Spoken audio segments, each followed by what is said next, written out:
20:02, arrancamos con la información. Las reformas al Código Orgánico Integral Penal aprobadas en la Asamblea Nacional modifican el 30% del contenido de dicha ley. Entre las modificaciones realizadas, les explicaremos en qué consiste el establecimiento de la figura de comiso sin sentencia como mecanismo de combate contra la corrupción y además la reforma que permite exhibir los rostros de infractores detenidos en flagrancia. El COIP, nombre de la norma simplificado, entró en vigencia en el 2014. Las reformas que se votaron este martes en la Asamblea incorporaron 60 artículos, 45 tipos penales, 7 nuevas figuras delictivas y 4 cambios procesales. Por ejemplo, se incorporó la figura del comiso sin sentencia, es decir, que los denunciados por testaferrismo, lavado de activos o narcotráfico y que no acudan a juicio puedan ser juzgados en ausencia y sus bienes ser decomisados. Sin duda es una muestra clara de que podemos ir en contra de la corrupción. El penalista Gonzalo Silva considera que esto no es suficiente, pues a la par, 40 votos negaron la posibilidad de ejecutar la figura de la incautación. Se les enjuicia penalmente, sale la sentencia de 6, 8, 10 años o lo que sea, y los bienes, ¿cuándo recuperamos? Otro de los aspectos tramitados en el Parlamento tiene que ver con la disposición de exhibir el rostro de infractores detenidos en flagrancia. El investigador y académico especializado en temas de seguridad ciudadana, Lautaro Ojeda, califica así esta decisión de los parlamentarios respecto a si esto tendrá su efecto en reducir los índices de inseguridad. Por temor o miedo de salir en la fotografía. ¿Esa será una motivación fundamental?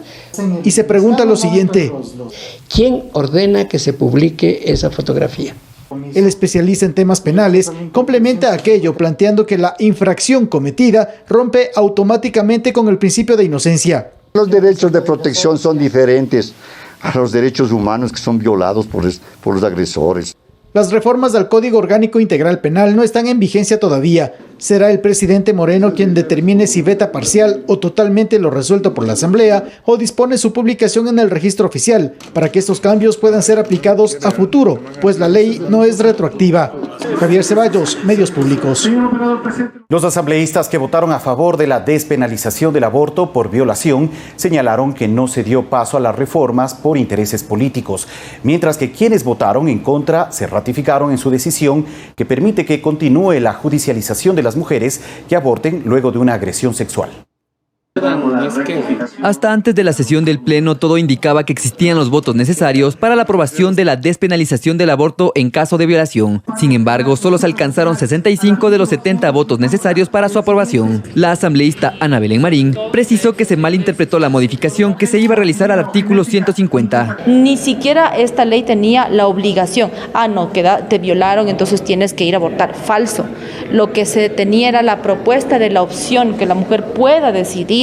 Para el vicepresidente del Legislativo, César Solórzano, no se dio paso a esta reforma porque no se incluyó que se requiere de una denuncia por violación. Que la mujer vaya donde el médico indicaba que había sido violada y por supuesto que ahí lo que se iba a hacer el médico chequeaba, revisaba y hacía la práctica del aborto. Por otro lado, la asambleísta Marcela Aguiñaga, quien tramitó por 2 años los cambios a la normativa, señaló que existió un mal manejo político por parte de la actual presidenta de la Comisión de Justicia.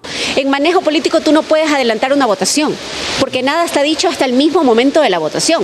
Y es que las críticas además se dirigieron a quienes anunciaron que votarían a favor de la despenalización del aborto por violación y que se abstuvieron o se ausentaron de la sesión. Y otros entenderías también que han sido amenazados desde sus organizaciones políticas de no respaldarlos a una candidatura a la reelección. El coordinador del bloque de Creo, Luis Pachala, aseguró que en la votación no primaron los intereses políticos de cara a las elecciones del 2021, pero que sí se toma en cuenta el criterio del líder del movimiento político. Cuenta mucho porque nosotros somos una institución y en una institución que alguien haga una cosa y otro haga otra cosa no es bueno. O sea que el 73% de ecuatorianos están de acuerdo con nuestra decisión. Ronito Apanta, Medios Públicos.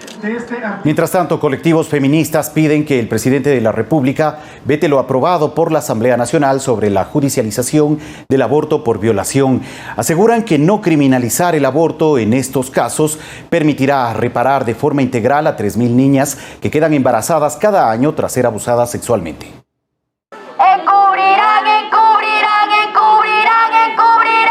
Desde el Boulevard de la Asamblea Nacional, colectivos feministas y pro aborto manifestaron su rechazo en contra de los 59 asambleístas que votaron en contra de la despenalización del aborto por violación. Desde aquí exigieron al Ejecutivo que se pronuncie vetando la judicialización del aborto por violación que continúa vigente en el país. Intervenga en el veto o, como tiene iniciativa legislativa, pues revierta esto. O sea, nada de lo que ha pasado ayer es inapelable. Se puede acceder a abortos seguros si los puedes pagar. Y lo que se está haciendo, lo que hizo la Asamblea el día de ayer, es legalizar la clandestinidad, es permitir el negocio con los cuerpos. Según la Coalición Nacional de Mujeres del Ecuador, 3.000 niñas a nivel nacional quedan embarazadas cada año producto de una violación. 2.700 dan a luz efectivamente. Las otras abortan o se complican y algunas se mueren. En las calles, la opinión ciudadana es variada. Se pueden morir el rato que le están haciendo estos abortos. Si mujeres adultas se mueren, más no se diga unas niñas. No es que esto de no despenalizar el aborto va a pararlo. Los colectivos no descartaron acudir a instancias internacionales para revertir la judicialización del aborto por violación que lo califican como una tortura. Obligar a una mujer víctima de violencia sexual a continuar con un embarazo producto de una violación es una forma de tortura y eso es lo que se legalizó. Jennifer Espinosa, Medios Públicos. Y otra de las reformas al COIP establece que se podrá usar el cannabis con fines medicinales sin que los consumidores, productores o comercializadores del aceite de cáñamo sean sancionados por la justicia. Con ello, el Estado ecuatoriano se suma a más de una decena de países en el mundo donde el cannabis es usado como medicina natural para tratar enfermedades catastróficas. David tiene 22 años, es piloto de aviación de profesión. Hace 3 meses le detectaron linfoma de Hodgkin, un cáncer que afecta al sistema inmunitario que se encarga de combatir infecciones y otras enfermedades. En el inicio tenía un tumor de 18 centímetros. Empecé a ver diferentes tipos de tratamientos que podía seguir. Entre ellos, obviamente, estoy en el lado oncológico. Para contrarrestar su enfermedad, David se somete a quimioterapias que le generan fatiga, dolor corporal, úlceras, entre otros efectos. Hace varios meses optó por ingresar a un tratamiento complementario con cannabis para menorar sus dolencias y como una alternativa antitumoral. Me ha ayudado muchísimo con dolores articulares. Tenía un dolor en la ciática que era terrible, con las náuseas. Entonces es obviamente algo que te ayuda y te fortalece para seguir el tratamiento, ¿no? A través de reformas al Código Integral Penal, la Asamblea Nacional aprobó el uso del cannabis para usos medicinales o terapéuticos en el país. Con ello, más personas podrán optar por esta medicina natural que genera el aceite de cáñamo. De acuerdo a la Organización Mundial de la Salud, más de 50 enfermedades se ha visto de que el cannabis tiene una buena acción a nivel de pacientes. Entre las más conocidas estaríamos hablando del cáncer, Alzheimer, problemas de Parkinson, epilepsias. Pero Martínez señala la necesidad de que la comercialización del aceite de cáñamo sea regulado. Si tú tienes un proceso de epilepsia, entonces el neurólogo sería quien emita el certificado médico. El Estado igual debe ser quien regule, controle y sea el encargado de dar licencias a las asociaciones o comunidades que siembren el cannabis. El actual Código Penal, aprobado en 2014, no permitía el uso del cannabis y condenaba de 1 a 3 años de cárcel a las personas que siembren o cosechen plantas para la producción de estupefacientes con fines de comercialización. Santiago Tello, Medios Públicos. 20 horas con 11 minutos. Esta noche se encuentra con nosotros el doctor en jurisprudencia Antonio López Cobeña, experto en derecho penal, con quien analizaremos las reformas al COIP, Código Orgánico Integral Penal, aprobadas el día de ayer en la Asamblea Nacional. Doctor, buenas noches, gracias por acompañarnos aquí en Telediario. Buenas noches, Fabricio. Bueno, doctor, hemos escuchado en estos últimos reportajes algunos de los tantos temas que se han aprobado en esta reforma integral al Código Orgánico Integral Penal, y entre los temas que más reacción ha generado entre la ciudadanía ha sido la no despenalización del aborto en casos de violación. Quienes están a favor de despenalizar el tema del aborto en este tipo de casos por abuso sexual aseguran que, o piden más bien, esperan del presidente de la República en su calidad de colegislador que él pueda vetar este punto. ¿Cuál realmente es el margen de acción que tiene el presidente de la República frente a estas reformas y puntualmente frente a esta reforma relacionada al tema del aborto? La norma contemplada en el artículo 150 del COIP es muy similar a lo que rezaba en el Código Penal anterior en torno a la excepción o despenalización del aborto. Por ejemplo, que no se considera como un tipo penal o una infracción el aborto que se practique en una mujer cuyas capacidades mentales no sean realmente las normales, es decir, con una inhabilidad propia, y por la cual entonces se puede proceder a practicar la interrupción del embarazo. Eso es lo que establece actualmente el COIP. Y también lo recoge el COIP. Entonces, ¿qué nos encontramos ahí? De que el legislador está reconociendo en la definición de esta política criminal de que la incapacidad como resultado entonces de un acto penado, antijurídico, culpable, no puede dar como resultado entonces el nacimiento de un menor. Entonces, ¿qué es lo que ocurre con la mujer violada que tiene su salud mental correcta, sin ninguna alteración? La mujer, cuando es violada, se le anula su propio consentimiento y se la coloca en un estado de indefensión psicológica y física. Eso está comprobado. Eso lo dice la Escuela de Neurociencia, la psiquiatría forense, lo establecen las escuelas psicológicas. Entonces, tiene que considerarse en el análisis y en el debate de la política criminal ecuatoriana lo que recoge no solamente la ciencia, sino también las propias convenciones y recomendaciones de organismos internacionales como las Naciones Unidas y como la propia Convención contra la Tortura, donde se insta al país, y la propia Convención Interamericana de Derechos Humanos, se insta a que se recapacite y se ponga en un debate la posibilidad de que la violación sexual a una mujer, más aún a las menores de edad, sean realmente consideradas como una excepción para ser despenalizados el aborto. Por lo que usted nos dice, deberíamos entender entonces que esta propuesta que se discutió durante varios tiempo en la Asamblea Nacional de despenalizar el tema del aborto en casos de violación estaba mal planteado, porque ya establecía en el actual COIP y en el anterior Código Penal este delito bajo estas condiciones. Solamente había que esclarecer aún más ese artículo para poder incorporar lo que ahora se quería aprobar. Claro, lo que ocurre es que muchos actores políticos y otros generadores de opinión en la parte penal no supieron orientar realmente el debate.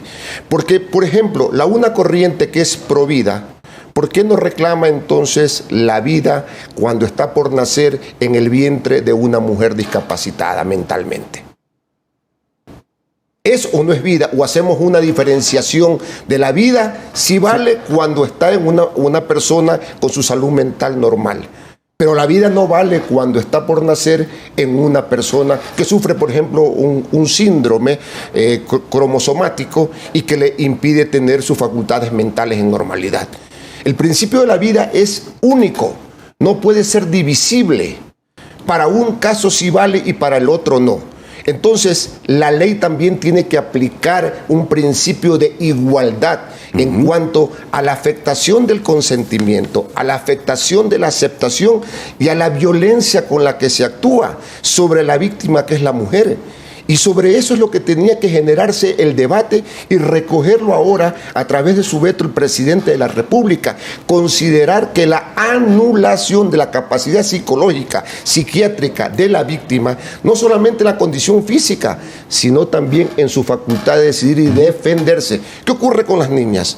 En muchas ocasiones, las niñas menores de 14 años son persuadidas, engañadas por estos monstruos abusadores y que acceden contra su propia voluntad, pero maquinadas su voluntad para tener el acceso carnal. Bueno, a ver, entonces para que quede muy claro para la ciudadanía, si es que las autoridades quisieran insistir en aprobar o dar vía a la despenalización del aborto por caso de violación sexual, el presidente de la República podría ampliar o esclarecer este artículo que actualmente está constando en el Código Orgánico Integral Penal, sin la necesidad de tomar en cuenta esta decisión que ha tomado hace pocas horas la Asamblea Nacional. La Constitución de la República le concede al presidente de la República la facultad de colegislador. Y en esa proporción de participar también en el debate de la expedición de una nueva ley, tiene entonces que el presidente y su equipo asesor concentrar sus esfuerzos, primero para motivar la objeción a lo que ha aprobado la propia Asamblea Nacional, con razones de carácter legal, pero apoyadas en fundamentos jurídicos, científicos, neurológicos, psicológicos, que están regados en todo el acervo bibliográfico que tiene el globo terráqueo. Y sobre eso el presidente de la República tiene que retornar ese debate a la Asamblea Nacional. Este es un tema que está siendo reconocido en la mayoría de las legislaciones en Europa, en los Estados Unidos, en parte de América Latina, y por lo tanto yo creo que nosotros no podemos quedarnos a la saga de ir rompiendo determinados paradigmas, desvinculándolos de esa discusión de orden religioso, de orden de las sectas que a veces quieren llevar adelante un debate sin tener un sustento normal. Es que de por medio también hay una realidad social lacerante. Más de 3.000 mujeres que finalmente han sido víctimas, niñas, mujeres menores de edad que han sido víctimas de violación, que han quedado embarazadas, y de acuerdo a ciertas estadísticas de ese número de 3.000 mujeres violentadas sexualmente, más del 90% tiene que dar a luz, pero sí hay también un porcentaje restante que opta por el aborto, a pesar de que no esté permitido y este sea judicializado, ¿no? Claro, y para ello entonces es necesario también que se establezcan una serie de condiciones previas para que, por ejemplo, una mujer adulta mayor de 18 años pueda también acogerse a la opción del aborto cuando existe la presunción de la violación. Es decir, que preceda también actos preparatorios dentro de la propia Fiscalía General del Estado, donde la medicina forense, los peritos médicos puedan determinar realmente la preexistencia de un embarazo y que como resultado de una violación pudiese colegirse realmente de que eso es un delito, y por lo cual se sugiere entonces que no sea penalizada la decisión terapéutica de adoptar por el aborto. De acuerdo, muy claro. Entonces, hay otras reformas también que se han aprobado en el Código Orgánico Integral Penal, entre ellos el comiso sin sentencia. ¿Qué le parece esta reforma que se dio en la Asamblea el día de ayer sobre este punto? No deja de ser un avance en la lucha contra la corrupción, pero sí se queda en deuda con lo que se viene preconizando durante los últimos años. ¿Sobre qué? El comiso sin sentencia es demasiado limitado dentro del catálogo de tipos penales que se establecieron para ello. Y se quedan afuera, excluidos la posibilidad de delitos más grandes, que son imprescriptibles, que son reconocidos por la propia Constitución de la República, como son peculado, cohecho, enriquecimiento ilícito con ocasión del ejercicio de la actividad pública. No aplica para esos delitos. Para ellos queda excluido entonces. ¿Dónde está la lucha contra la corrupción? Y el señor presidente de la República tiene la oportunidad en este momento también de vetar la decisión que insospechadamente, que realmente no tiene razón alguna por la que la Asamblea se arriesgó a desafiar al propio clamor nacional de la lucha contra la corrupción. Mire usted, 70.000 millones se dicen que fueron desfilados dentro de la corrupción en la última década. ¿Y dónde van a quedar la recuperación de esos valores? ¿O solamente es una simple política de retaliaciones de un gobierno contra el otro del cual fueron socios hasta el día de ayer? Entonces tenemos que transparentar la política penal ecuatoriana con acciones públicas, con definiciones respecto de la incorporación en el catálogo de los delitos. En Europa, por ejemplo, la Comunidad y la Unión Europea reconoció que el decomiso debe ser para todo tipo de delitos. No hay delitos excluidos. En España usted ve que cuando se recoge en la legislación, ahí se inserta para todo tipo de delitos. Mucho más acá en el Ecuador, donde vemos una afectación terrible respecto de los actos de corrupción. Y los señores asambleístas dejaron fuera el peculado, el cohecho, la concusión y el enriquecimiento ilícito. Eso, el presidente de la República tiene un serio desafío y una deuda con el país, y tiene que motivar y remitir su veto parcial con esas observaciones para que la Asamblea lo vuelva a debatir. Muy bien, muchas gracias, doctor Antonio López, por su apreciación en torno a las reformas al COIP. Gracias. Agradecemos al doctor Antonio López Cobeña, experto penal en tema jurídico, que nos ha ofrecido su punto de vista sobre estas recientes reformas a varios artículos del Código Orgánico Integral Penal que asumió el día de ayer la Asamblea Nacional. Son las 20:23. Vamos a revisar más información. 6 personas fueron detenidas durante los operativos que se realizaron para determinar responsabilidades en torno a las explosiones registradas en la Universidad de Guayaquil durante los últimos meses. Los atentados se presentan desde que Roberto Pazley asumió la comisión interventora del Alma Mater. Según el jefe de Estado, los actos de terrorismo son una muestra de la represalia al trabajo que viene realizando la comisión interventora de la Universidad Estatal de Guayaquil. Sin duda alguna, gente interesada en mantener el statu quo anterior y sin duda alguna también con relación con cierto grupo político. En los allanamientos que se hizo, se pudo encontrar que en una de las mesas de un departamento estaba ya armándose otra bomba y que había seguramente material para producir bastantes bombas más. 8 muebles allanados y 6 personas detenidas fue el resultado del operativo ejecutado por la Policía Nacional a través de sus diferentes unidades. Un trabajo de investigación que permitió dar con el paradero de los responsables y las causas de los 6 atentados. Más allá de detener a la persona que realiza el acto concreto de poner el explosivo, como parte de la investigación era muy importante determinar vinculaciones y motivaciones. En el artículo 366 del COIP se establece que estos hechos son considerados dentro del delito de terrorismo, que investiga la Fiscalía del Guayas con pena privativa de libertad y sanción para los responsables. Colocar artefactos explosivos en edificaciones públicas que ponen en peligro a la ciudadanía. La pena está contemplada de 10 a 13 años. En Guayaquil, Guadalupe Ayoví, Medios Públicos. Y según el comandante de la Policía de la Zona 8, Ramiro Ortega, el material explosivo encontrado en los allanamientos guarda similares características con los que se han usado en las detonaciones realizadas en la Universidad de Guayaquil. Así lo confirmó el general Ramiro Ortega, quien indicó que esta operación se ejecutó tras un trabajo de inteligencia en cooperación con la Fiscalía del Guayas.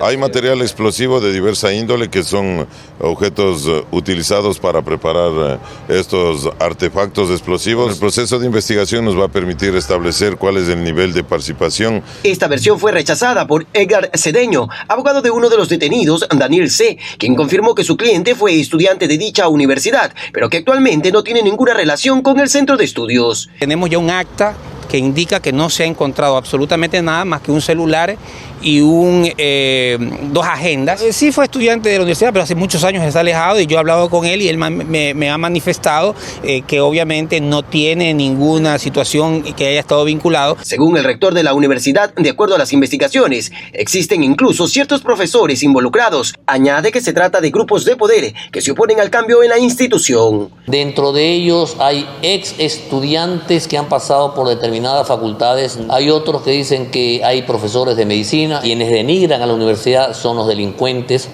que a costa de defender a la universidad gritan y patalean porque se les ha quitado sus cuotas políticas. La Fiscalía, en tanto, continúa investigando el caso para establecer el grado de responsabilidad de cada uno de los detenidos. Son 6 atentados registrados en lo que va del año, el último el 22 de agosto. Cristian Cecilio Arévalo, Medios Públicos. Se terminó el contrato para la construcción del hospital de Pedernales en la provincia de Manabí. La empresa Tipman presentó documentación falsa con la cual iba a cobrar un anticipo por aproximadamente $8 millones. Así lo dio a conocer la secretaria anticorrupción. La empresa mexicana Tickman S.A., adjudicataria del contrato para la construcción del hospital de Pedernales, presentó garantías falsas en el proceso. Así lo denunció la Secretaría Anticorrupción, por lo que se decidió dar por finalizado unilateralmente el contrato. Se ha presentado una denuncia penal el día lunes para todas las personas que presentaron dichas garantías, para los accionistas, gerentes y funcionarios de dicha compañía, y además de aquellos funcionarios que hubieran estado en conocimiento o en contubernio con dichos ciudadanos. El contrato asciende a $15.7 millones y con las garantías falsas se pretendía cobrar un anticipo de 7.7 millones. En los documentos consta que fueron emitidos por la Cooperativa de Ahorro y Crédito de la pequeña empresa de Pastaza. Sin embargo, aseguran que esto es falso. Que nosotros no conocemos a Tickman, no sabemos quién es, y para nosotros ha sido una terrible sorpresa. Estamos por nuestra parte también siguiendo las acciones penales. Se investiga si existen funcionarios del servicio de contratación de obras involucrados en este caso de corrupción, y se lanzará una nueva licitación. En el transcurso de diciembre, yo creo que estaremos anunciando un nuevo adjudicatario de la obra. Se investiga además si Tickman S.A. participa en otros procesos de licitación. En caso de haber cobrado el anticipo, el dinero hubiera salido del Fondo para la Reconstrucción de Manabí. Luis Alfredo Zúñiga, Medios Públicos. El ex consejero de Participación Ciudadana transitorio, Pablo Dávila, continúa con la recolección de firmas para eliminar la entidad de la cual formó parte. Anunció que se creará un comité regional para agilitar el proceso de eliminación del Consejo. Pablo Dávila, ex consejero de Participación Ciudadana transitorio, anunció el número de firmas recolectadas en 13 días para respaldar su proyecto de eliminar el Consejo de Participación Ciudadana. Tenemos recogidas 55.647 firmas a nivel nacional. Guayaquil está liderando este proceso con más de 12.608 firmas. Para continuar la recolección, se anunció la creación del Comité Regional Vicente Rocafuerte, que se sumaría al ya existente Comité por la Institucionalización Democrática. El trabajo organizado de nuestros equipos va a permitirlo. En todo caso, pensemos que es posible una auténtica participación ciudadana. Dávila debe recabar mínimo 132.620 firmas a nivel nacional en 6 meses para respaldar su proyecto, que también busca fortalecer la independencia de la Fiscalía General del Estado y reformar la Asamblea Nacional. Nuestra reforma implica reducir el número de representantes, eliminar a los representantes suplentes. A la par, el legislativo está a la espera del dictamen de la Corte Constitucional para debatir la enmienda que busca limitar las funciones del Consejo de Participación. Luis Alfredo Zúñiga, Medios Públicos.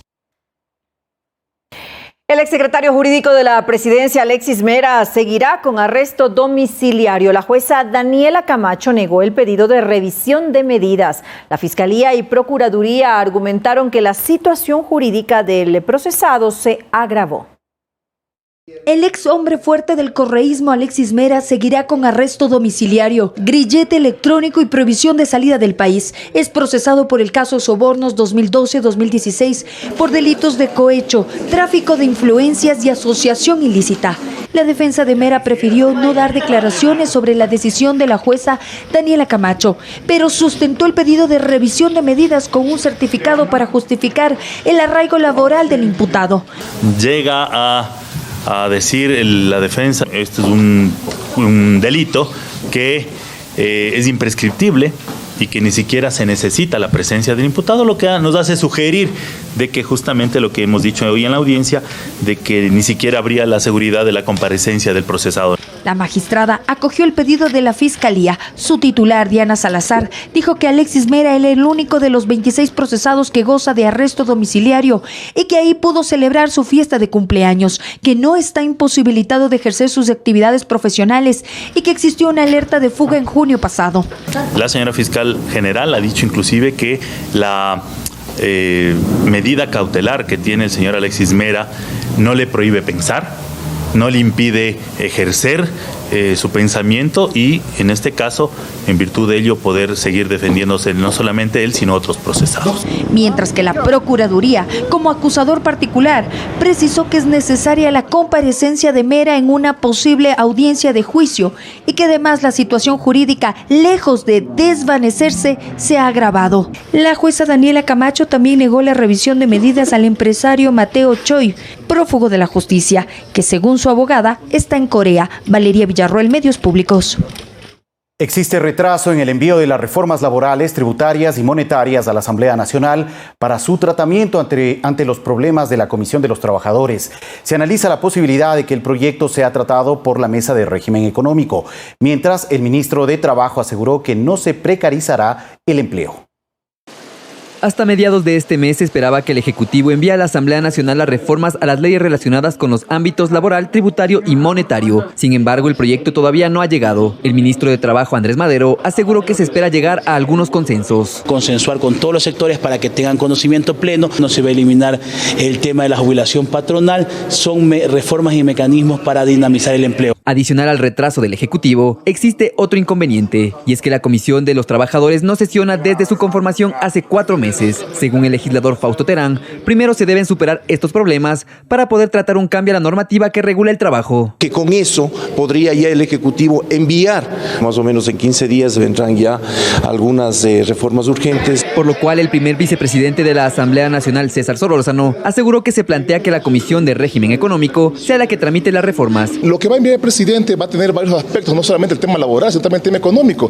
Existe la Comisión de Régimen Económico, la cual obviamente también puede discutir el tema. Según el legislador Henry Kronfle, las reformas son necesarias para la economía del país, pero aseguró que es urgente que el Ejecutivo las envíe para su análisis. Y tiene que haber tiempo para el veto antes del 1 de noviembre, porque recuerden ustedes que el 1 de noviembre, por ley, es la fecha límite en que tiene que llegar a la Asamblea el presupuesto general del Estado para el próximo año. La ley laboral no se ha cambiado en el país hace 80 años, vamos aquí a tratar eso en 30 días dentro de un paquete de 7 u 8 cosas más. Ronito Apanta, Medios Públicos.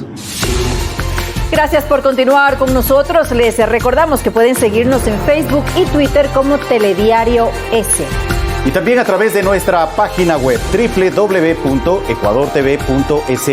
Sigan informados por nuestros canales digitales y redes sociales.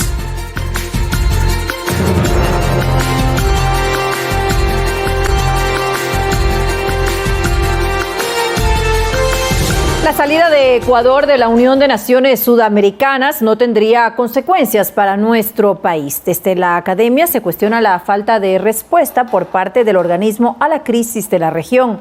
Por su parte, la prefecta de Pichincha reclama el predio que fue entregado bajo la figura de donación a la UNASUR.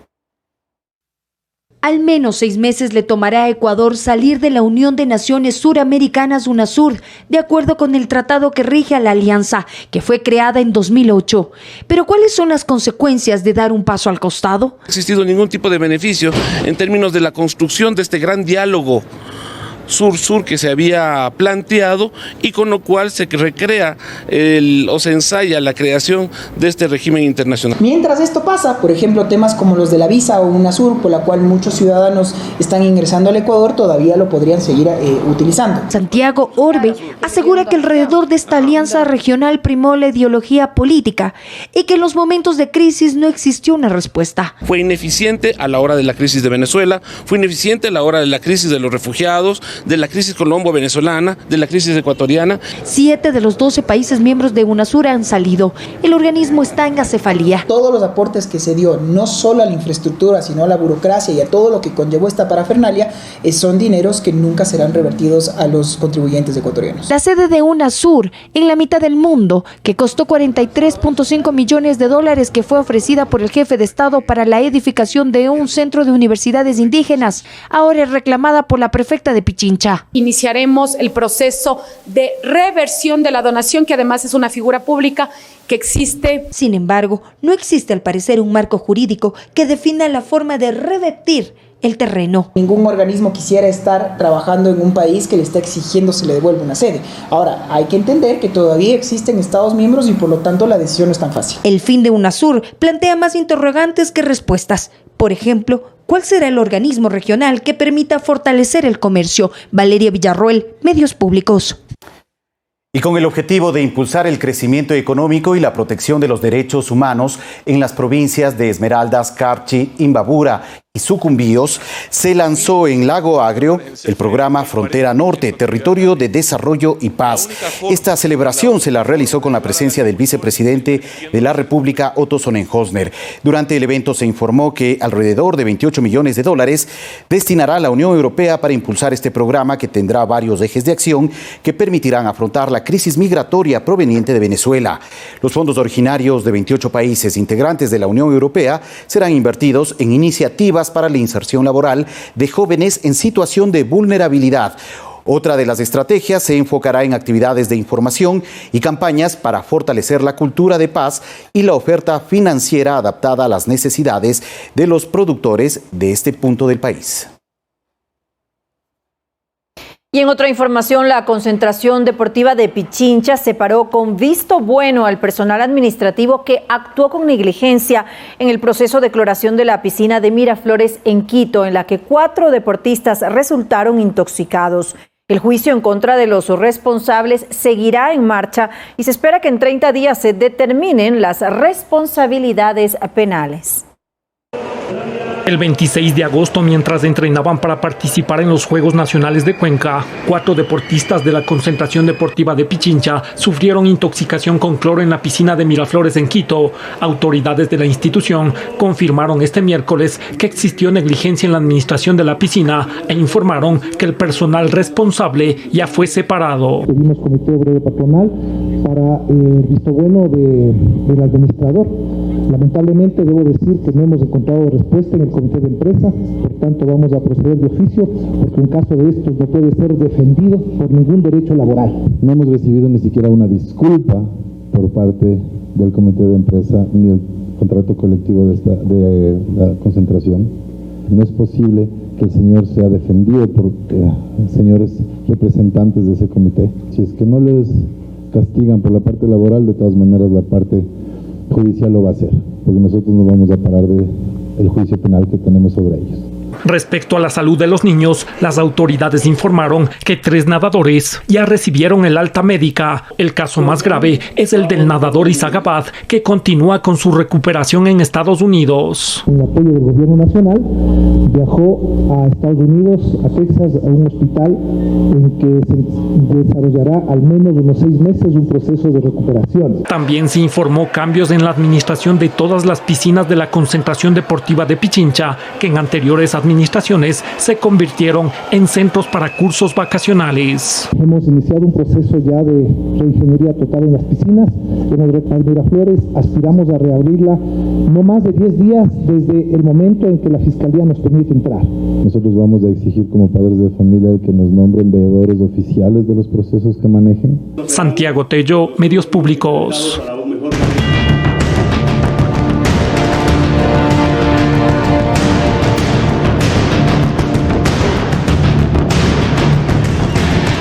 Regresar con la familia o ser adoptados son las 2 posibilidades a las que se enfrentan los menores de edad que permanecen en las casas de acogimiento. Sin embargo, el recurso de reinserción familiar se debe agotar sin plazos establecidos, que a la larga demoran que el niño o niña viva con una familia.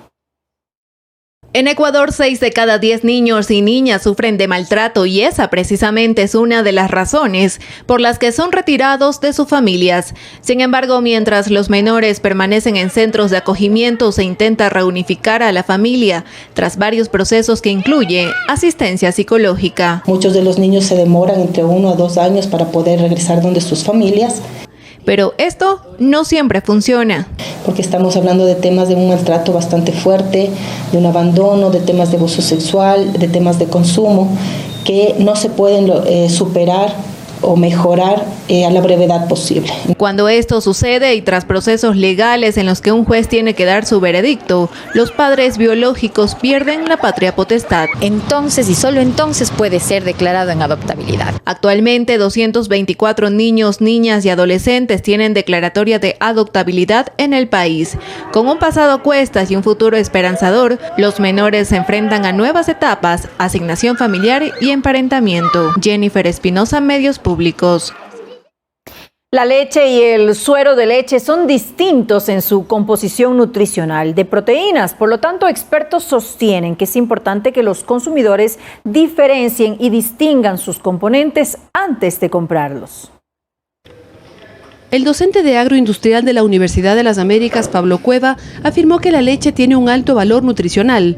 Contiene calcio, proteínas, vitaminas A, E y D. Que tiene una composición nutricional balanceada en cuanto a su proteína, grasa, minerales, vitaminas, entre otros. En general, la recomendación es en todas las edades, al ser un producto con una calidad nutricional mayor, es recomendable el uso de leche. El experto en alimentos sostuvo que en cambio el suero de leche es un subproducto de la leche y posee una cantidad inferior de proteínas. Contiene el 20% de las proteínas totales de la leche entera, un bajo contenido de grasa y la mayor proporción de la lactosa. Es un subproducto de la fabricación de quesos. Entonces, en el queso retiene el 80% de la proteína que contiene la leche y el 20% está en el suero. La nutricionista Cristina Tapia manifestó que el suero de leche tiene propiedades que pueden ayudar a los deportistas cuando es enriquecido con proteínas adicionales. La proteína de suero de leche después se procesa y se puede hacer polvo. Generalmente gente que hace ejercicio tiende a consumir esta proteína porque está concentrada. Es la que generalmente se utiliza para procesos de ganancia de masa muscular. En el país existen bebidas con leche y con suero de leche. Los expertos recomiendan que los ciudadanos verifiquen los componentes de los productos lácteos antes de comprarlos. Verónica Rivadeneira, Medios Públicos.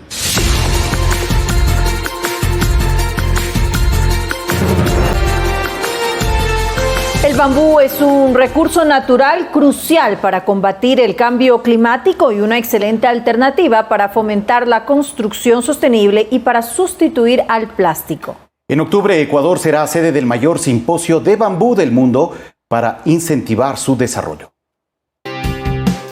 El bambú es conocido como la planta de los 10.000 usos. Con ella, artesanos y productores elaboran desde esferos y sorbetes hasta construcciones de viviendas. Esta planta posee 1.301 especies registradas a nivel mundial. En Ecuador existen 47. La caña guadúa es la más conocida. El cual permite cumplir con varias opciones, ¿no?, de uso y también cumple con lo que es servicios ecosistémicos. Su importancia radica en dos ejes fundamentales. El primero, por sus características, el bambú es un aliado crucial para la protección del ecosistema y para combatir el cambio climático. El bambú justamente permite, en este caso, recuperar suelos, el control de fuentes hídricas, conservar la biodiversidad. Es una alternativa ideal para sustituir al plástico. Por ejemplo, ahora se están desarrollando esferos de bambú, cepillos de dientes de bambú. Características que dan paso al segundo eje que se fundamenta en la dinamización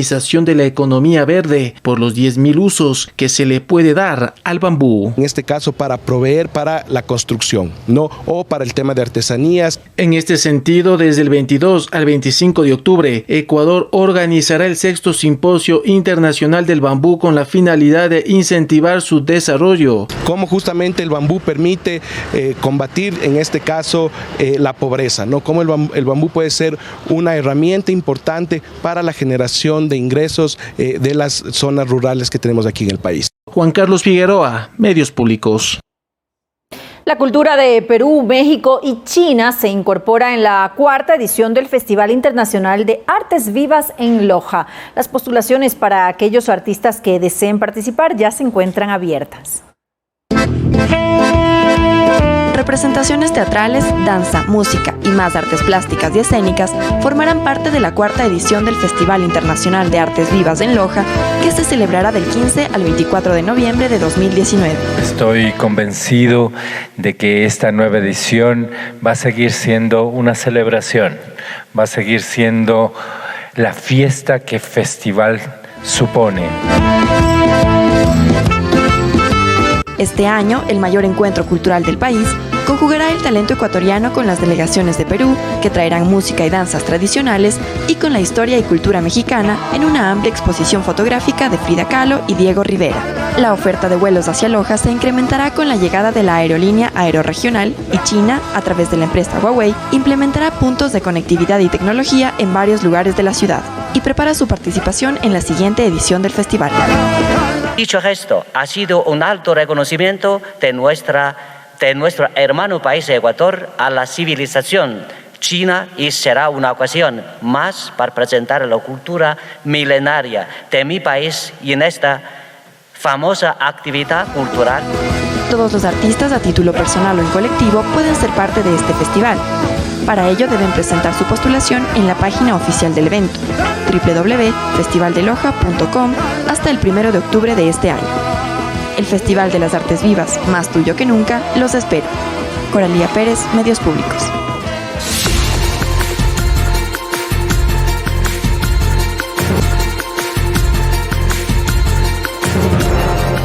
Uno de los principales colaboradores en el caso Lava Jato, dentro del acuerdo que la constructora brasileña Odebrecht firmó con la Fiscalía de Brasil para confesar los actos de corrupción cometidos por la empresa, fue hallado muerto en su residencia en Río de Janeiro. Según informó la Policía Civil, el cuerpo del ex ejecutivo Enrique Valladares, que por muchos años se desempeñó como vicepresidente de Odebrecht, fue hallado por sus familiares en el apartamento ubicado en el barrio de Leblon, en la zona sur de Río de Janeiro, donde residía el exfuncionario. Hasta el momento no se determina la causa de su deceso. Autoridades de Arabia Saudita presentaron pruebas con las que responsabilizan a Irán de los ataques a la petrolera saudí Aramco el pasado fin de semana. Arabia Saudita mostró restos de drones y misiles recogidos por los servicios de investigación que presuntamente fueron utilizados en el ataque a las refinerías saudíes el pasado sábado. El ataque fue lanzado desde el norte y fue incuestionablemente responsabilidad de Irán. A decir de las autoridades, estas son pruebas incuestionables que vinculan a Irán con el ataque y cuya autoría reclamaron los rebeldes hutíes en Yemen. El primero, este ataque no se originó en Yemen, a pesar de los esfuerzos de Irán, porque así parezca.